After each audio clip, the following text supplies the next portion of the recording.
मुंबई गोवा महामार्गावर आज पुन्हा वाहतुकीची कोंडी झाली आहे। वडखळ ते तरणखोप दरम्यान वाहनांच्या लांबच लांब रांगा पाहायला मिळतात। बेशिस्तपणे वाहनं चालवणाऱ्या चालकांमुळे ही वाहतुकीची कोंडी झाली आहे। या वाहन चालकांना रोखण्यात पोलिसांना अपयश आलंय आणि त्याचा फटका मात्र कोकणकडे जाणाऱ्या आणि कोकणाहून मुंबईकडे येणाऱ्या चाकरमान्यांना आणि पर्यटकांना बसतोय।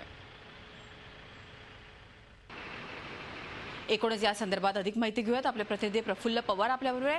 प्रफुल्ल, आपण बघतोय की वडखळ ते एकूणच हा संपूर्ण जो प्रवास आहे, प्रवाशांची अतिशय वाहतूक कोंडी झालेली आहे। आता काय परिस्थिती आहे? मृदुला, अजूनही वाहतूक कोंडी सुरूच आहे। पोलीस तपशिली वाहतूक कोंडी रोखण्यात अपयशी ठरलेले आहेत। वडखळ नाका असेल किंवा माणगाव शहर असेल किंवा कोलाड नाका असेल, ही सातत्यानं वाहतूक कोंडीची ठिकाणं ठरली आहेत। कालपासून आपण बघतोय, काल शनिवार होता, आज रविवार आहे। मुंबईहून कोकणाकडे चाललेत मोठ्या प्रमाणावर जे चाकरमानी आहेत किंवा पर्यटक असतील, त्यांना या वाहतूक कोंडीचा फटका बसतो। आज सकाळी इंदापूरजवळ एक भीषण अपघाताला सामोरं जावं लागलंय।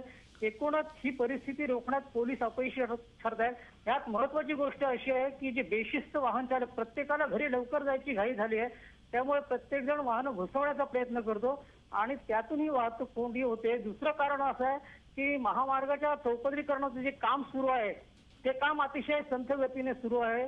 आपण सातत्याने या विषयावर आवाज उठवला, पण शासनाला काही जाग येत नाही आणि त्यातून मात्र कोकणातल्या प्रवाशांचे सातत्याने हाल होत आहेत। मृदुला, धन्यवाद प्रफुल्ल, माहिती दिल्याबद्दल। प्रफुल्ल पवार आपले प्रतिनिधी आपल्या बरोबर होते। झी 24 तास रहा एक पाऊल पुढे।